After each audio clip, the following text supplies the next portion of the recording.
Hi guys, Gina here.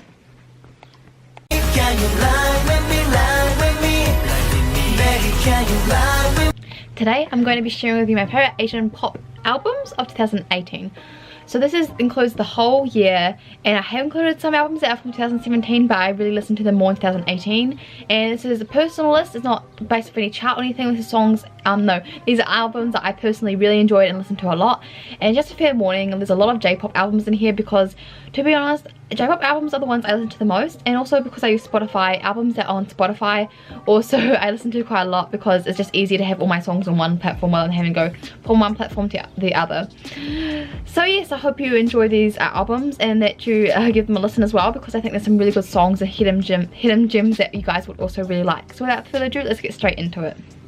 The first album on my list is actually not an Asian pop, but it's got various different types of artists from lots of different countries in. It is the 88 Rising's Head in the Cloud albums.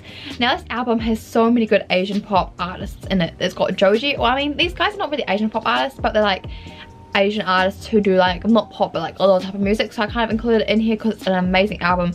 It's got Joji, Rich Brian, Hi Brothers, Nicki, Keith 8, and so many more amazing artists, and I really do love this album. This album has so many good songs in it. Some of my favorites are Peach Jam by Joji, Head in the Clouds by Joji, of course I'm a huge Joji fan, La Cienga, I don't know how to pronounce it, but it's Nicki and Joji, of course vocal, Queens and Kings. The song is just beautiful, it's amazing. And of course Midsummer Madness is a bop. It was a title track, they released a music video for it, it just looked amazing, and the song was just so awesome, and it really matched with the theme of light poppy summer happiness, which I really love. The whole theme of the album is amazing. They have some heavier rap songs with like the Hi Brothers and Keith 8 and August 8, but they've also got some like slower chill songs with Joji, and also Rich Brian has History on it. History is an amazing song by Rich Brian that I really love. So overall I just think you guys should give this song album a listen, because not only is it just in, I know there's a few songs that have different languages, but it's mainly in English, so anybody can enjoy it really.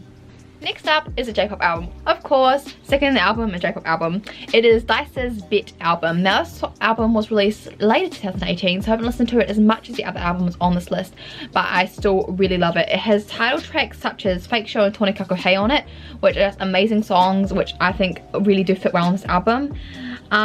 It is a full album, and I'm really happy because Dice primarily release like kind of single albums, so when a full album comes out I'm just so happy because I love listening to all their songs. I do love Fake Show. I think it's one of my favorite Dice songs of this year. Tonikaku Hey is on it and it's also really good, but my favorite song of this album is Flashback. It's just a really good kind of like hip-hoppy poppy song, which I think just anybody can really enjoy, and as long as it's a great album, it's got beautiful cover art as well, which I really do love. Next up is a K-pop album. It is NCT 2018 Empathy. This album has all the NCT group songs. It's got NCT U, NCT 127, NCT 2018, and although I'm not a big fan of them, NCT Dream. This album does have a lot of NCT U songs in it, which I really do love. It's got Dream in a Dream, which is 10 solo song, which is a beautiful song. I love it so much, and last year I listened to it way too much. It's also got like 7 Cents and Without You, which were like NCT's like debut kind of songs, which I love. And my favorite song of this album is Touch. It's such a beautiful light like poppy song by NCT 127. It is just awesome. It's also got Baby Don't Stop, which is Ten and Taeyong's song, which is a beautiful song, and the dance is amazing as well. But it's just a really good album that's got a lot of selection. It's got, of course, got like more the hip hoppy kind of style from NCT 127, and it's also got the more like happy puppy, like, well I guess Go by NCT Dream wasn't really poppy like the normal stuff, but it's also just a really good song. It's got a whole range of stuff, and it's just an amazing album. Next up is not an album list without this. It's Hazy Jump's Sense of Love. I love this album. Hazy Jump have released a lot of single albums this year, but I think this is just my favorite. It's probably one of my favorite actually Hazy Jump albums in a whole. Dear is like my favorite, and then Import Output, then probably I have to say Sense of Love. I haven't gone to, I'm going to the Sense of Love concert soon. I will do like a concert back report video for you guys, but I've been listening to this album non-stop. It's amazing. It has like title tracks such as like White Love, Bang a Night, My Own Look and Precious Girl. And I think the only song I haven't got on it is Cosmic Human. I don't think it's on it, is it? I'm not sure. I downloaded kind of a dodgy file, so I'm not really sure. But It's really good. Sadly, there of course is no Kato in this album because he is off in New York, which I find really sad because all the members got solo songs, like not like solo songs, but like kind of like instead of having unit songs, they had like more solo-y songs, which they're performing at Sense of Love concert tour. And Kato's not in it, so it means he doesn't get one, which is very sad, and I find it very upsetting.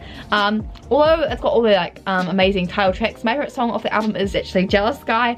I saw everybody going batshit crazy over the song when it first got released because it's so different to Hasty Jump's normal music.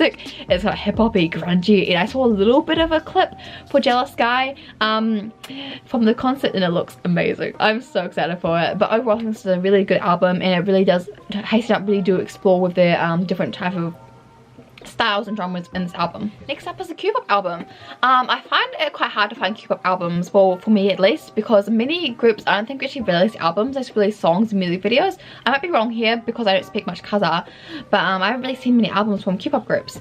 But this album is Dopamine by 91. I really love 91. You guys know that. They're like one of my favorite groups. 91 and Mad Men are my favorite two Q-pop groups. I love them so much. Dopamine is actually kind of more of a single album. It's only got 3 songs, 2 title tracks and 1 like I guess extra kind of song.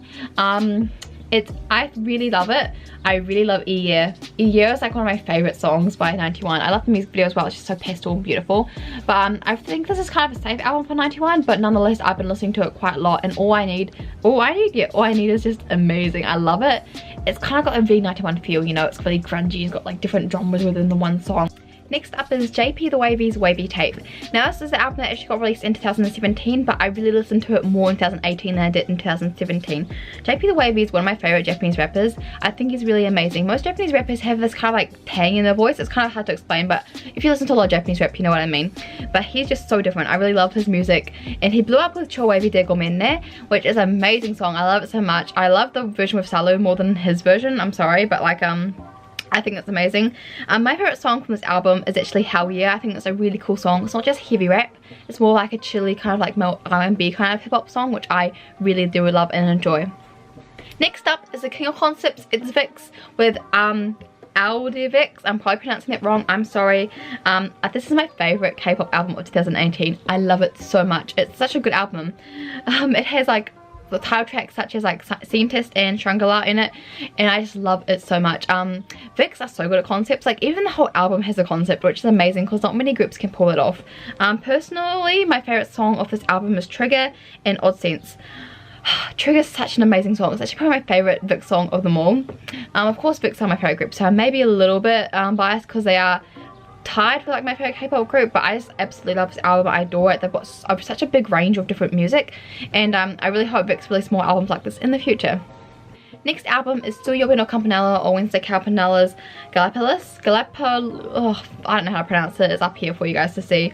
I absolutely adore this album. Suyobi no Campanella is my favorite Japanese like female artist. I have a huge crush on her. She's amazing. Everything she does is awesome. I love how music's on Spotify because I can listen to it all and like have it all in one place, which is awesome. I love Suyobi no Campanella because if you listen to her from her old music to now, it's like evolved. All her albums are different. She has like a distinctive sound, but like she experienced with all these different like genres and music types, and this album is no exception. I absolutely adore it and love this album.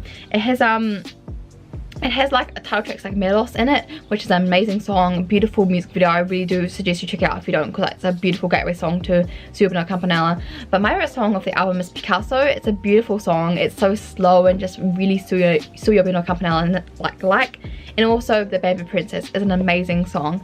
I think there's a music video for this, I'm pretty sure, but I just love it so much. And this album is awesome. I really do expect you, like, not expect you, but I really do like encourage you to listen to it, because like you feel like you're going on a journey with her throughout this album, so it's just awesome. Next up is actually a Taiwanese pop album. It is Jaehyun's album. I don't know how to pronounce the album, but I have it up here for you. This is one of the Taiwanese artists that have really been like the gateway to Taiwanese pop music for me. And this album was like actually like probably the reason why I started listening to more Taiwanese pop. This album is absolutely amazing. This album actually got released in 2017, but I did find it in 2018 and started listening to it more in 2018 as well.